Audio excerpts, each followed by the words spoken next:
and welcome everybody. People are still jumping on, but I figure we have a lot to talk about, so I will get us started. Hello everyone, and welcome to today's call of the Task Force Foundation Forum. Those of you new to the forum, it is the funders learning track of the Interagency Task Force on Israeli Arab Issues. This call is part of our ongoing education on government economic development budgets for Arab society in Israel, starting with the historic Government Resolution 922 approved in 2015. In the coming weeks, we are also planning another call on mixed cities and look for an invitation about that. Before we dive in, I also want to share that we are looking at putting together a Foundation Forum retreat in early 2022, and we will send a survey regarding dates to members of the forum. Those of you not on the forum and are interested, please reply to the invitation email and we'll make sure you get that survey as well. With me today from the task force on this call are Ilan Amit, the Israel representative, Samir Jaber Masawa, who is our new content specialist, Erica Shaps, our educational program manager in the US.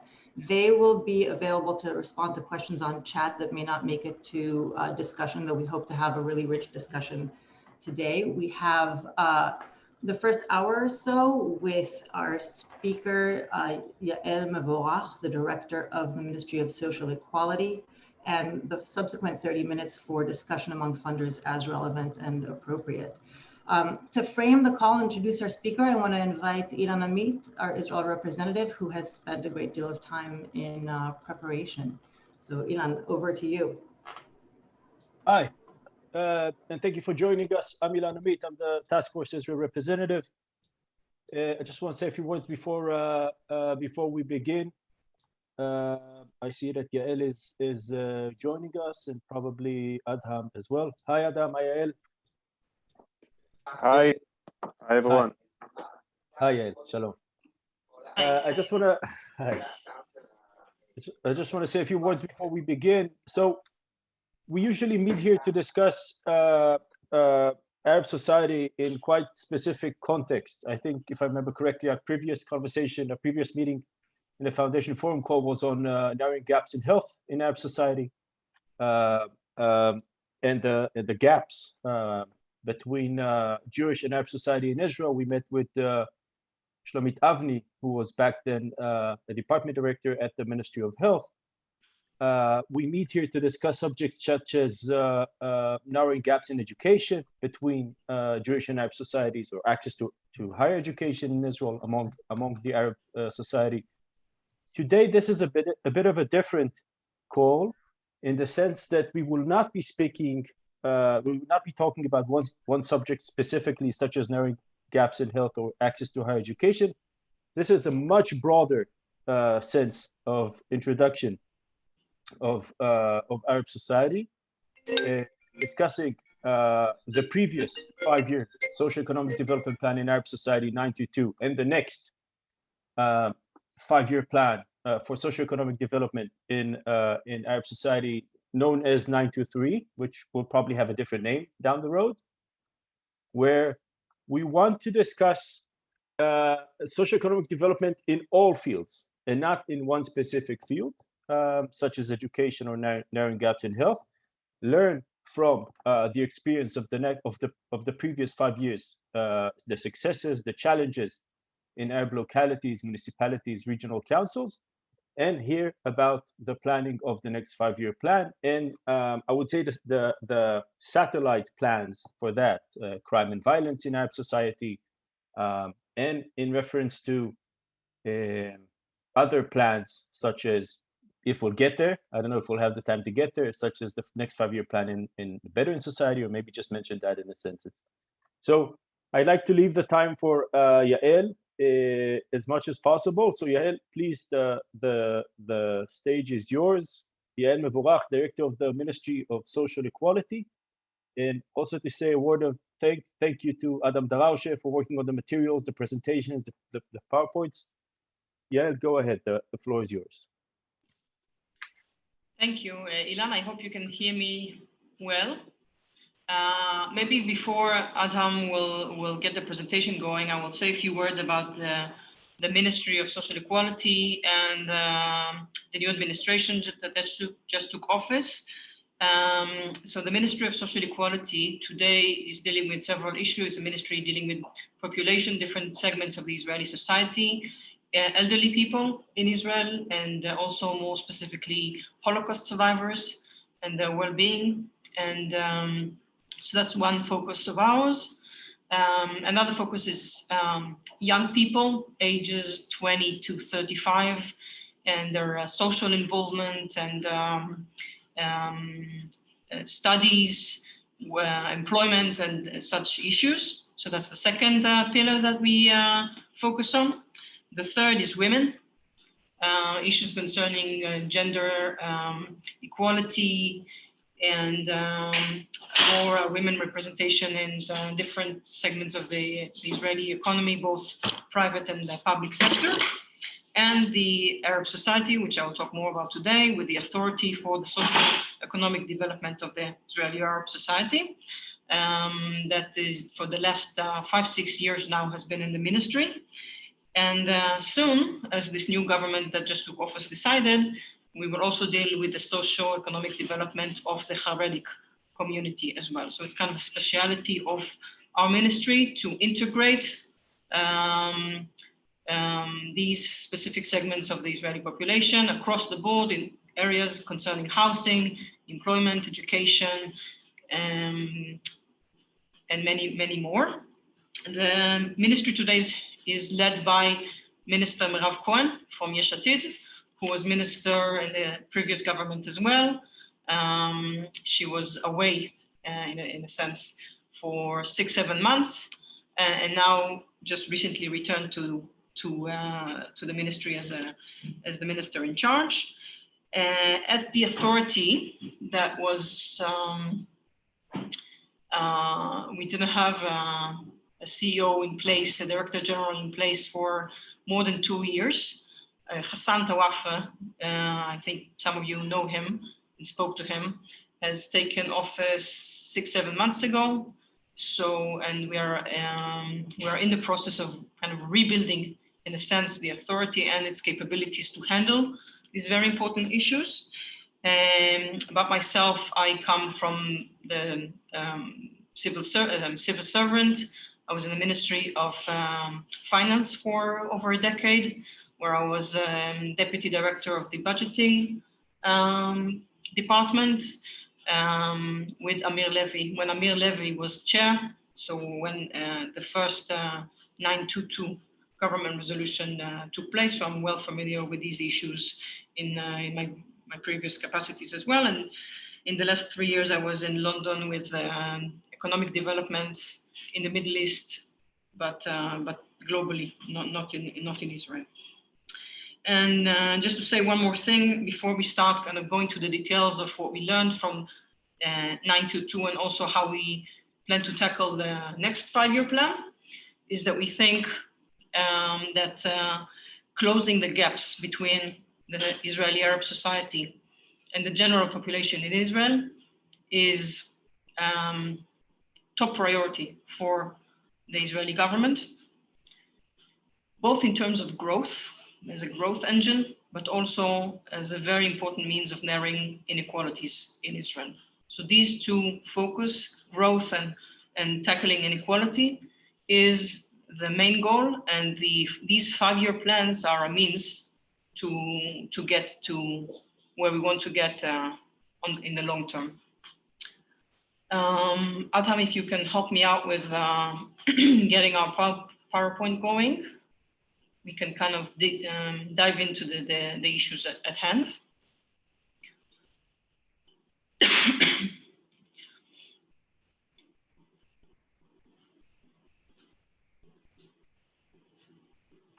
It's okay. If you can put it on presentation mode, that would be great. Everybody can see that properly now, or? Okay, good. So we can move on to the first slide. Adam, can you go to presentation mode? We're seeing the next slide. Yeah, just a minute, please. Now it's okay? Yeah, Yeah, that's great. Thanks. Okay, so just a quick overview. I'm sure you're well familiar with that, but just to give a quick overview of the numbers. So 21% of the Israeli populations are Arab citizens, nearly 2 million now in 85 different local municipalities, local authorities. And many of them, almost all of them, are ranked very low on the socioeconomic kind of statistics. In terms of the strength of the municipality and their ability to provide good services for their citizens in terms of education, welfare, and so on. It's very lower than we would have liked. 25% of the Arab population lives in mixed cities. Lod, Akko, for example. I'm sure you all followed the events last month with the tensions in the cities, and we see a lot gaps, specifically in the mixed cities in terms of the municipal services that Arab citizens receive there. And I think that the tension that we saw there last month was a very clear example of what can happen as a result of these gaps. And over 50% of the Arab population lives under the poverty line. If you move on to the next slide, we can see a few reasons for that, why we have such a large group living in poverty. And so if you just move on to the next slide. Yeah, so we see that Arab households are they're larger families, so the 4.5 average persons per Arab household compared to 3 for the average Jewish household. Their income is much lower, so the average income is roughly above 1,200 shekels per month for a household, compared to the average Jewish household with 18,000. So that is because in many of these families, there's only one person working, and the average salaries are lower. And in terms of expenditure, they spend very close to what the Jewish household spends. So the expenditure is the same, but the income is much lower, and that's why we see this high percentage of family living below the poverty line. We can move on to the next slide, going into government resolution 922. So as you know, the Israeli government had, before this 5-year plan, other plans as well to try to tackle in transportation, in education, in housing, narrowing gaps. But this new plan, this new 5-year plan that was approved in December 2015 was a very large step up. Okay, this was in terms of the magnitude, in terms of the involvement of the different ministries, and in the way that it tackled budgeting mechanisms. So we saw that, for example, if you looked at, for example, building new roads, how this budget for building new roads was spent throughout the years, we saw that there was really very low allocation to Arab cities. And that went across the board for all ministries. So for the first time, this government resolution said at least 20% of whatever your expenditure might be will go to Israeli Arab population or Israeli Arab cities. And that made a very big increase in allocation to many of the, especially infrastructure needs. And it also changed the way that the ministries built their plans and their allocation to, for the first time, allow these projects to go forward. So the breakdown of the last plan was almost half of it, more than 5 billion shekel, went to physical infrastructure. So that's mainly roads, sewage systems, public transportation, and housing. So these are kind of the main issues concerning infrastructure. But there was also a focus on education, both higher education and school level, municipalities, and the issue of society and community. And so this was the plan. Overall, 10.7 billion shekels for this 5-year plan. Now it's a bit higher than that because we're in our sixth year of the plan. And if you go to the next slide, we can see the kind of actual versus planning. So out of these plans, 10.7 billion, to date, we have 9.6 spent. Okay, so that's what we're in a way pleased with the fact that now that we are really getting to the end of this plan, the execution, the actual numbers look good. Some of it in terms of projects still need to finish and materialize, but they are on track. So the plan overall is very much on track, and that's, I think, very good news in this sense. And I wanted to highlight a few of the things that worked well, we thought, in this last plan, in this last government resolution. We are now in the process of going across the board to all of the issues and really diving in to see what worked and what didn't work. And when we do that, we look into two aspects. One is really the allocation of the funds. Did it actually occur? And second, what were the results? So did we see more houses built? Did we see better grades in the education system? Did we see better representation? So we look both at kind of the output and the goals that we wanted to achieve. In the Ministry of Education, we focused on 3 issues. One is training of teaching staff, understanding that better teachers will be key to having a better education for the children. And this really brought to many new teachers and better equipped teachers in the Arab schools. So that was one pillar. The second one was informal education.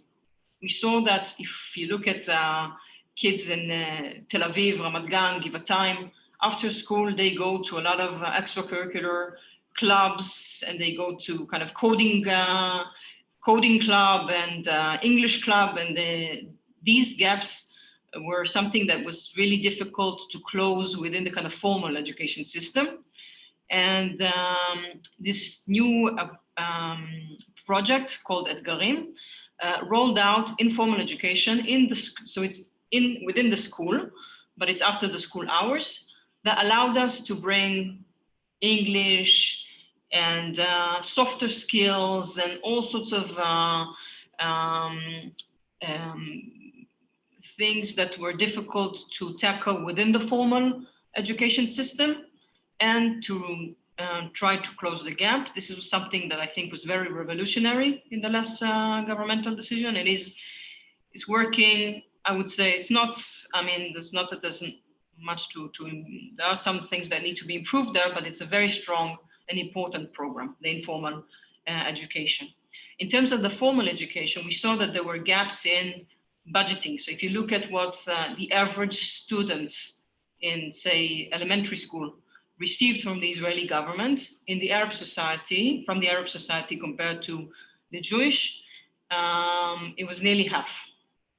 So this differential budgeting is a way to close this gap and to fix this allocation. So it's mainly kind of taking away from the stronger Jewish municipalities and reallocating to the Arab schools, which was, of course, you can imagine, not an easy thing to do. This was done also only in the elementary school level, and has shown some increase in the eligibility for later on matriculation certificates for the 12th year grade students. So it had a positive effect, and there was relatively speaking, a very successful step taken by the Israeli government. In terms of higher education, so in the higher education, in the universities and colleges, we had targets that were devised when 5 years ago when the program was launched. And you can see here the increase in representation from the baseline. So that's the gray, these gray bars in the BA, the undergraduate diplomas, the master's and the doctorate level. So in all levels, we saw an increase in representation for the Arab students, and we met the goals that were set. So these are kind of the highlights on what worked well. You can move on to the next one. Yes, in terms of physical infrastructure, so 128 public institutions were built in the different municipalities. And this is very important to the people living in these cities, because when they see swimming pools, for example, in the Jewish neighborhoods or the Jewish cities, and after school kind of places for the youth to gather, or welfare institutions and building and so on, all these public infrastructure, but none of them, or very few of them, were built in the Arab cities. So this is a gap that we managed to kind of narrow in a sense. Also in terms of water and sewage connectivity, which is kind of difficult to believe that in 2015, many of the Arab, it's not cities, but many of the Arab kind of smaller villages and so on were not connected to the sewage system. Now nearly over 90% of all of these are connected in terms of sewage connection, so it's very important. And also transportation. Almost all Arab cities didn't have a public bus coming to the city, and the connectivity in terms of public transportation has improved in the last 5 years in a very good way. The last thing I wanted to mention in terms of what worked well is planning. We saw, you know, that there are a lot of kind of illegal or unauthorized houses in Arab cities. Much of that was because of lack of planning. So if there's no one planning in the kind of statutory level, so it's difficult to build legally. And also there is no room for the cities to expand. There are more people, we need to expand the cities and to allow them to grow. So much of this planning has taken place. And in terms of what didn't work well, we saw a very kind of low level of new housing actually being built in the Arab cities. So it's great to plan, it's very important to plan, that's kind of the first step, but we also need to put these units on the market for construction to develop them. As you know, most of the lands in Israel is public, it's owned by the government, over 90%. It's a lower percentage in the Arab cities, but still we have a lot of leverage in the ownership of land to assist and help with housing issues in Arab cities, which is a very important element of socioeconomic development. And we actually saw that prices are going up in Arab cities. So it's it's getting more difficult to own a house and to build a house for these young couples from the Israeli Arab society. So this is something that we still have there's a lot of way to go there.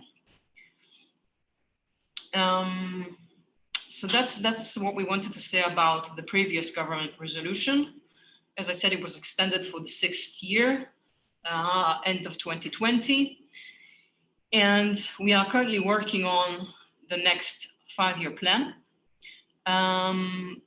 As you know, with the current coalition and the coalition agreements, they have, in an unprecedented way, put the social and economic development of the Israeli Arab society in a very high priority. And these coalition agreements also state that there will be 35 billion shekel in the next 5 years for this new 5-year plan.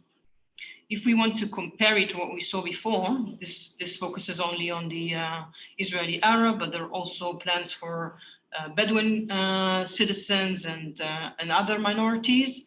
So it's more than doubling the last 5-year plan.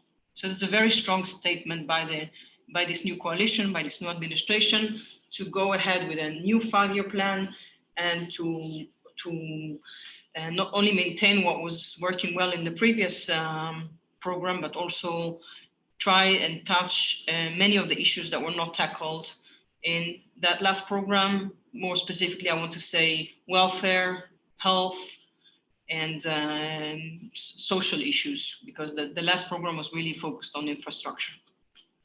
What we also want to focus in this new program is not only on budgeting, because we saw that not all problems and not all gaps can be narrowed strictly by more allocation. So some of the issues need to be changes of legislation, changes in the way that the ministries work, and we need to also tackle these issues and not only focus on budgeting per se. And therefore, if you can move on to the next slide, we set up 12 different teams.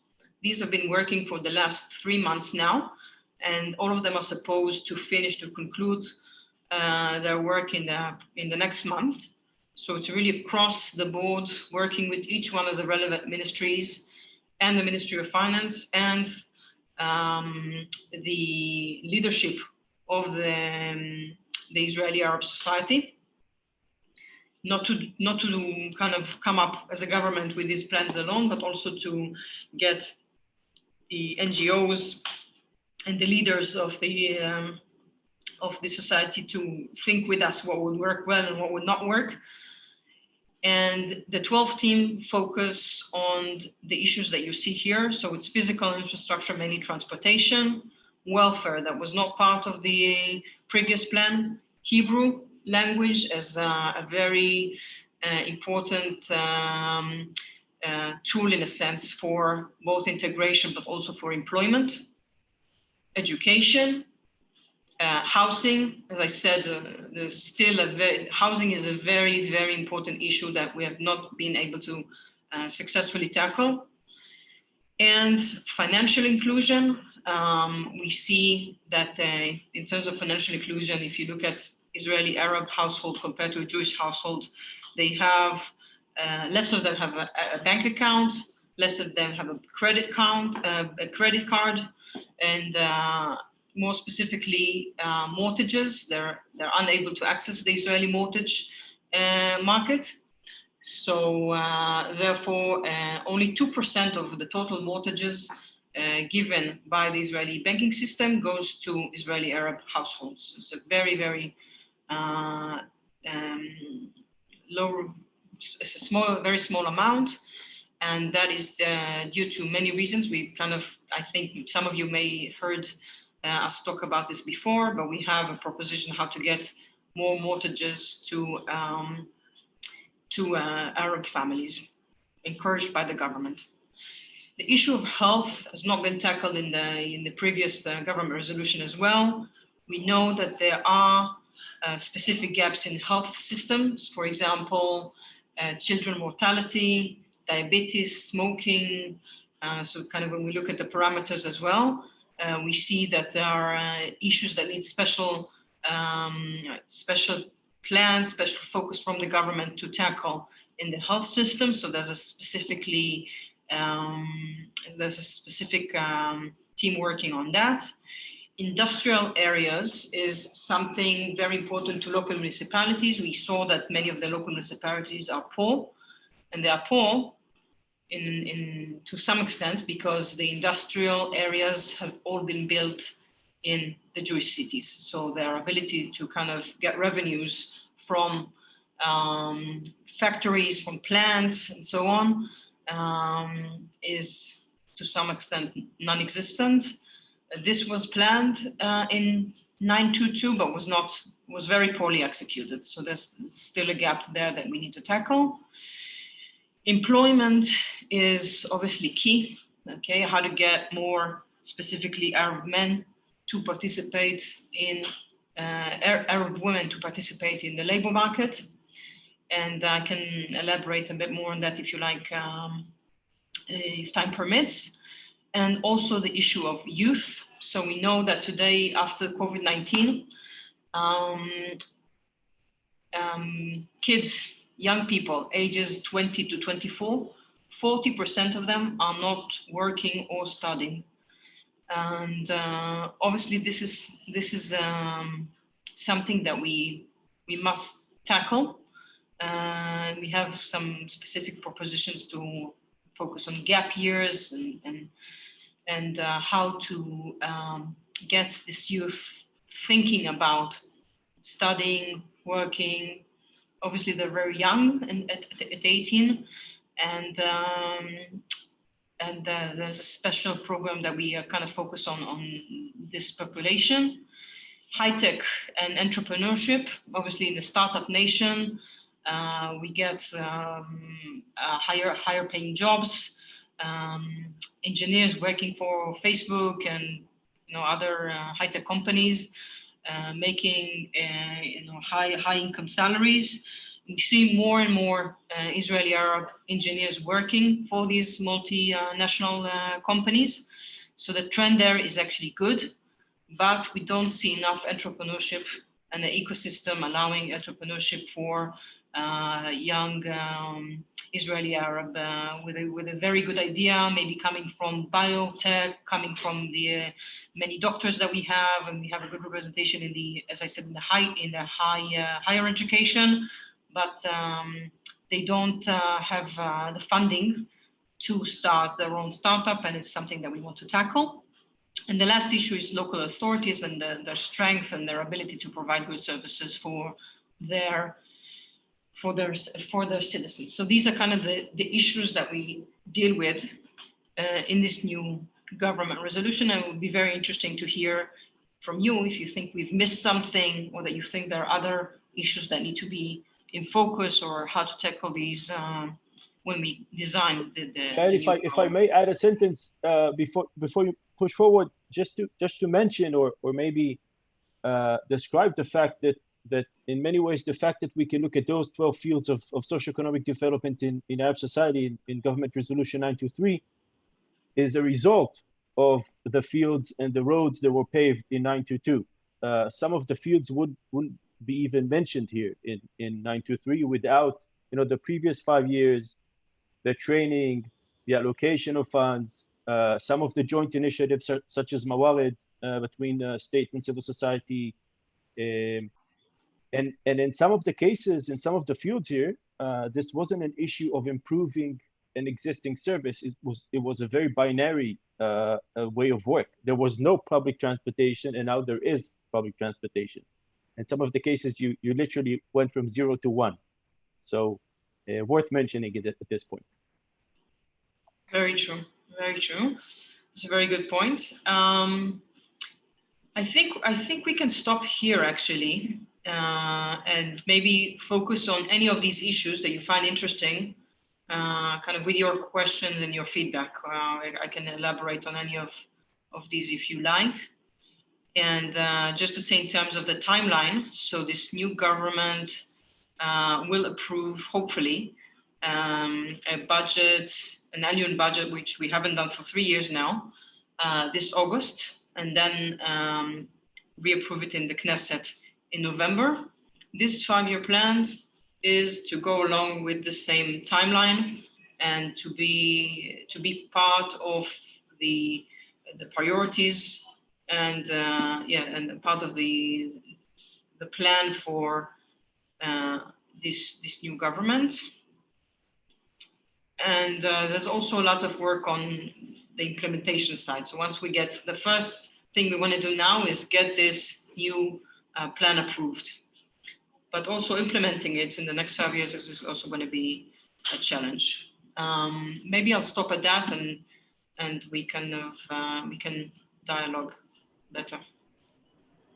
So I think, yeah, thank you so much. I think we can definitely take a pause here because I know that there's been questions on chat and people have questions. I don't want to miss the other slides that you have. So just let people know that you have slides on local authorities and education, a deeper dive. So we'll be able to get in there as relevant. Are there, we've had questions of, yes, Alan Devek, I see you. I'm going to put on gallery view so I see everybody. Okay. Oh, okay. Yeah, I mean, just a quick question. So it would seem, at least from where I'm sitting, that a promising way for philanthropy to engage would be working with these teams, these 12 teams, right? Where do you see the opportunity for us to support and help with this process? I mean, is it in these teams? Which ones might have the greatest gaps that we might be able to help fill? Maybe even answer who are some of those NGOs that are part of the teams. I could add that. Okay. So we have quite a few NGOs involved in the teams, brought in by the local leadership of the ועד ראשי רשויות. Someone is helping with the correct authority, the National Council for Arab Mayors. Exactly. So they've actually been members in all of the teams, and they brought in NGOs to work with them and support their work. So I can mention a few. We have Vajik, we have Adham. You can help me with different NGOs. Probably I can't remember them from the top of my head. I can also, I mean, Sure, some of the implementing partners so far, some of the most significant ones were Ajik in the south, in Arab cities and localities and in mixed cities, Yadim Latzafon in the north, in Arab societies and mixed cities, alongside with several academic programs that have been more significant in the past years, such as Charles Academia and other training programs for students. There's several partners. Yeah, Yozmot Avraham, Sikui. There's some of the more significant partners, the teams. Mm-hmm. And in terms of how philanthropy can get involved, I think that what worked well in the previous years was the kind of piloting of programs. So when we want in some of these issues to pilot a program, just to give you an example. So we were talking about the issue of housing. So you know there's an issue of ownership of land. And in many of the cities, there's a joint ownership of lands, going back to private land owned by the grandfather who has not properly registered the land to his children and to their children, so that there can be a certain area of land, potentially hundreds of housing units, but owned by 200 people together. And to break down this co-ownership of land created by these historical circumstances requires very gentle negotiation and agreements and coalition building. And this cannot be done, I think should not be done by the government, okay, in a kind of very strict way, but in a way of consensus building within the family or within the local municipality. And this is something that we're thinking of creating, very similar to what we saw in Muared, which worked really well in terms of bringing local, sorry for the noise level here, I hope you can still hear me, bringing in, strengthening the local municipalities in terms of working with government, which was what Muared focused on. So we want to build kind of a task force in a sense within the local municipality to help resolve the issue of co-ownership of lands. So this is just one example. I think these kind of small pilot projects can be really helpful in figuring out what works well. These are not like kind of the education, funding and this sort of kind of national level issues that could, I think, be a good place to cooperate. Thank you. I want to get a survey from the room. We can talk. I personally would be really interested in some other areas that are new in 923, for example, like public health, but I know there's also interest in the room in hearing more. You just mentioned the Mawarid initiative. Say local authorities was considered a big capacity building, and local authorities were considered a big bottleneck for implementation of 922. So it's a question of if you can speak a little bit more about what the thinking is for 923 in terms of lessons learned and making this work better. And please put on the chat, if we don't get to necessarily raising hands, put on the chat the issues that you would like to use the rest of the time for a deeper dive with Yael. Maybe we start with local authorities and go to health and then see what people are saying. Okay. So I think local authority is a very good example of how budgeting is not enough. Okay, because in 922, there was a big allocation for local authorities, but we didn't see any change in the socioeconomic rating, statistical rating of the municipalities. So they remained poor. They remained with much higher expenditure than revenues. And there's also issues, I would say, of sometimes corruption and not good enough management for these municipalities. All of the kind of core issues in the local governments have remained. So we need to do something different in terms of if you want to kind of narrow this gap. I think Muared continuing this program and maybe strengthening it is very, very important to that, building better capabilities within the local government, but also, as I mentioned, areas of business development for these municipalities. So they have to have their own sources of revenues. That would give them more independence, that would give them better ability to provide services. And that could come from different allocation of industrial areas, sources of employment, and the way that the borderlines between different municipalities are set. And these are traditionally been very political. They probably will remain political, but it's key to use these tools that we have as a government to give them independent sources of revenue, along with training and better capital, human capital within the local municipalities. And I think having them involved in designing this program is also very important, because it's not something coming from Jerusalem, from the government saying, here, take this, implement this. This is what we think will work. So we really want to get them involved early stage. We have a lot of questions. I know Elon's got some questions that he's fielding. We have more coming in on chat, but if you can just say one more word. You named a number of potential areas to improve local authority capacities. If you can now, or maybe in follow-up, share some specifics about which NGOs are helpful, and aside from the National Council for Arab Mayors, are helpful in closing those gaps and in piloting regional kind of improvements, industrial zones, the kind of revenue developing projects that you're talking about. That would be, I know, welcome among the group. Elon, do you want to surface some of the questions you're fielding? Yeah, maybe there's questions piling up on chat, but also there's the foundations, the funds we have here with us have been investing in different fields in Arab society in the past years. And some of those fields were not included in 922. Health was not part of 922. Tourism, internal tourism tourism in Arab society was not part of 922. Are we expecting to add those subjects, those fields of development to the next government resolution to 923? How does it look like? So are we starting from scratch? Is this something that also can be done in collaboration with some of the NGOs and the organizations that have been working in those fields for years?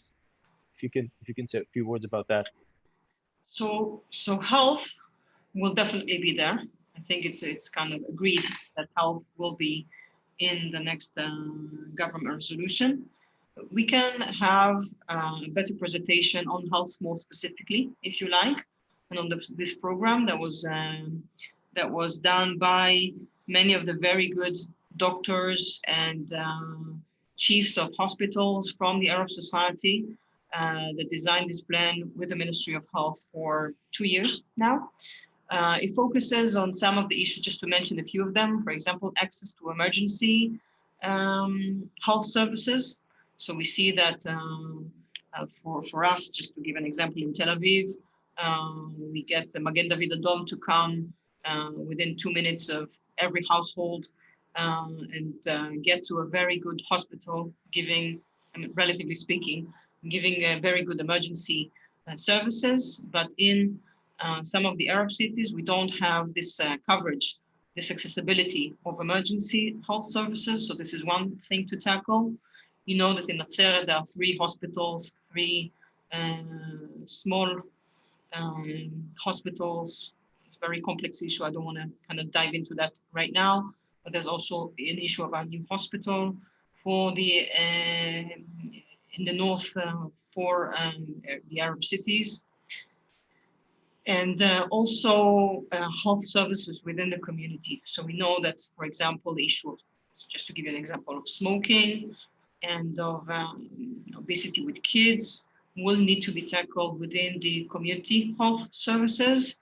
And there's good coverage of our portfolio, not sure what the term is. HMOs. HMOs. So there's good coverage for community service, but in order to close these gaps, they have to have specific plans with within the Arab population, which does not exist today. So that's the main focus of the health plan. We can dive into that if you want in a kind of in a separate meeting. Tourism, I think, is a bit of a challenge now because there are no tourists. We don't know when the tourists will be back. So generally speaking, there's in the Israeli government today, there's very little investment in tourism at all.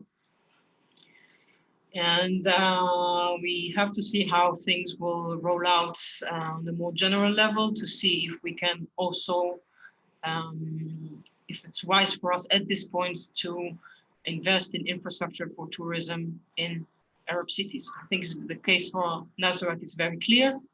But for the smaller villages, it's more complex, and the business case there needs to be strengthened, I think, from where we see it at this point. Thank you. Yeah, some of the questions on chat regard the prioritization of the different fields. So if we have 12 fields, how is the allocation of funding? How is the budgeting going to take place? Is there some sort of a priority? Is there some sort of a basis of is the work based on the plans that have been laid before? Can you say a few words about that? Yeah, sure. First of all, I think it's too early for us to say. We're not at the point of prioritizing now. We just received this 35 billion kind of total allocation very recently. So we are currently working on our prioritization of these 12 teams and of this new government resolution. I think the authority for the social and economic development of the Israeli Arab Society within the ministry will be key in this prioritization, but it also will be done with, as I said, the local leadership and also with the political system. So with Mansour Abbas, I would assume, with Yesh Atid, with the leadership of on the political level. And what we will try to do is, first of all, only bring issues that are mature enough to be implemented. So not just the ideas and the dreams and what looks very nice on paper, but what can really be implemented. In terms of our priorities, I would name 3, and that's what we wanted to kind of we put here on the slide. Education. I think there was a really good focus on early elementary school education, but we need to tackle the ages, I would say, year 10 to year 12. And so that's one focus. If we look at the numbers, I want to be kind of exact when I give them to you. So in terms of the budgeting gaps, so if we look at the high school level, average Jewish students in the weaker Jewish cities receives 43,000 shekel a year per student. If we look at the same student in the same kind of level of the weaker cities in the Arab societies, it's 24,000. So there's a really big gap there to close. And that comes from the school being less focused on the technical kind of students and the way that we fund teachers and all sorts of historical ways that we kind of, the way that we fund the education system. And this, obviously, if you invest so little in the weaker schools and the weaker students, the gaps will never be closed. So that's one focus that we want to put. The second issue is the local municipalities, and the third is housing. Housing is very, very important for the, so we hear this, you know, this difficulty of handling more families, more young couples, having nowhere to live, housing prices going up. And that I think is something that we have to prioritize in the next government resolution. Yeah, and if you have a minute to go back to education, in 922 there was a significant part of the budget, nearly 5 billion shekel, was differential education, which means not necessarily additive budgets like the rest of 922 was, but a change in the way that the annual government budgets were allocated to schools. Can you speak about how that was structured in 922 and whether that will continue and how it will be structured in 923? So yeah, this is already ongoing. In terms of elementary school, this has already happened. This is kind of, it's been kicked off and it will continue. So, and the gaps there have really narrowed. So it's really had a very important impact in terms of elementary school, which was what was not done in the last government resolution is high schools. And this is what we have to tackle in the next program.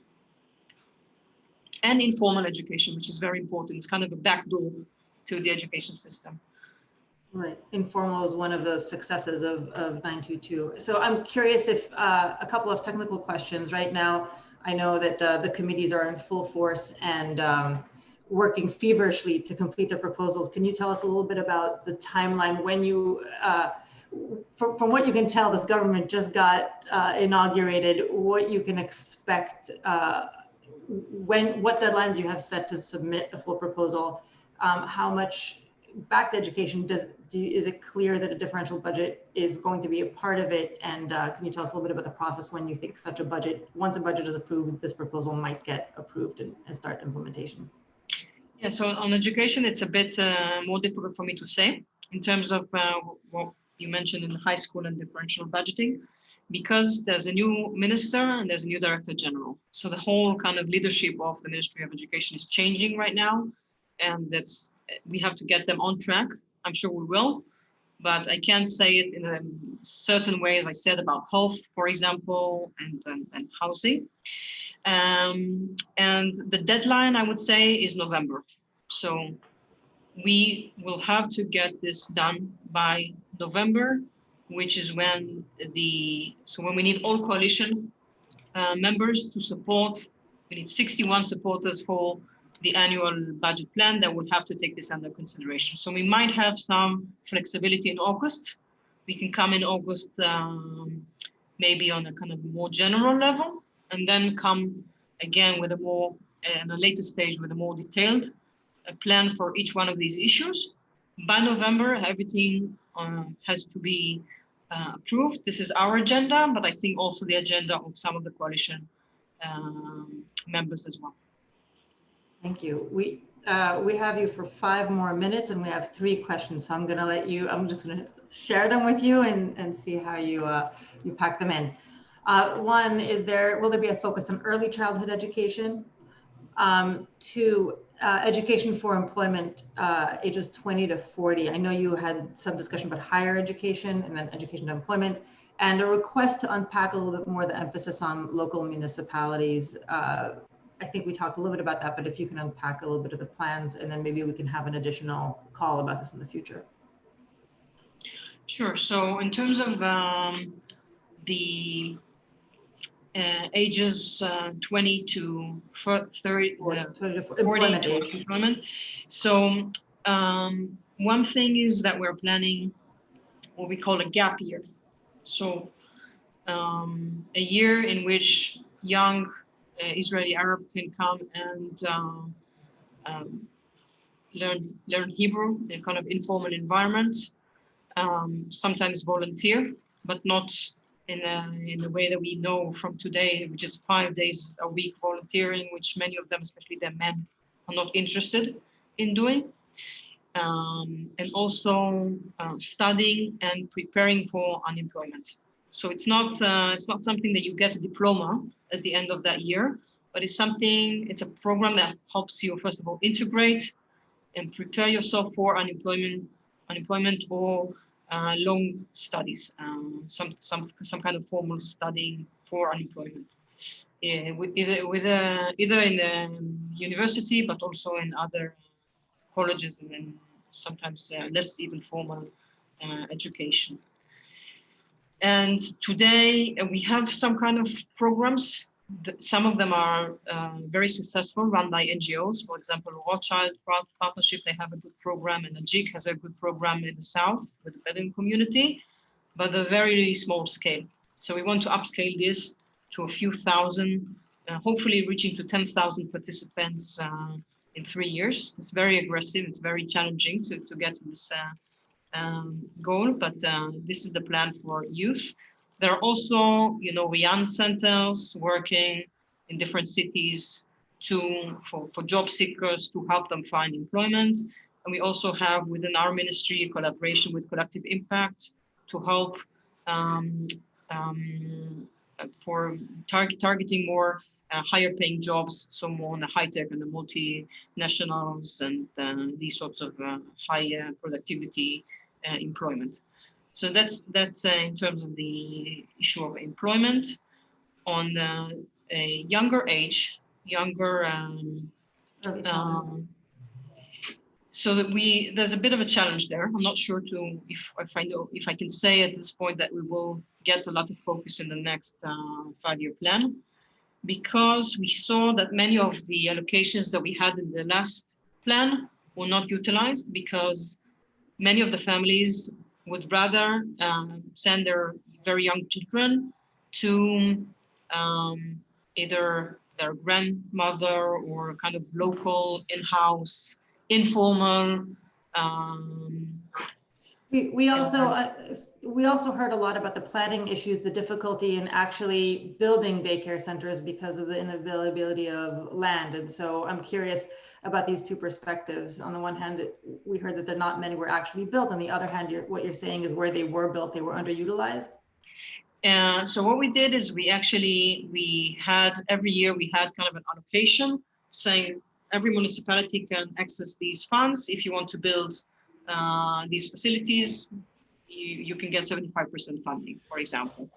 And we had very little demand from the Arab cities. I wonder if that takes us as a natural segue to the local authority question, whether it's a capacity question or an interest question. It comes to capacity, Mm-hmm. and it also comes to planning, as you said, because if you want to build one of these facilities, you have to have a certain plot of land authorized for this use and so on. So we will try to tackle these two. But if it's an issue of demand, so it will be difficult for us to within 5 years to really seriously close the gap there. Okay. It is exactly 11:30. I know we could continue for a very long time with you. Your expansive knowledge and the amount of content that you're covering is really, really impressive and so valuable for us. We're very grateful for the time you're giving us, and we're very happy to have this relationship with you as you proceed, putting together a huge plan.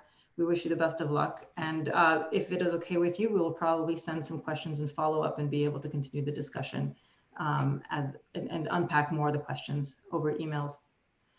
Ilan, do you want to say a few words? Just to say thank you, Yael, Sami, Adham.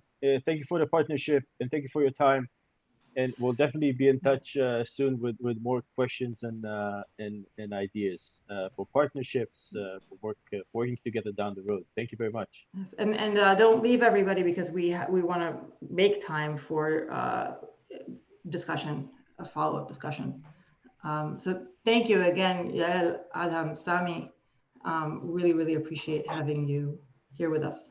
And we'll also share the PowerPoint when we share the recording of the email of the call. Great. Thank you very much. Thank you very much. Thank you. Thank you all. Bye.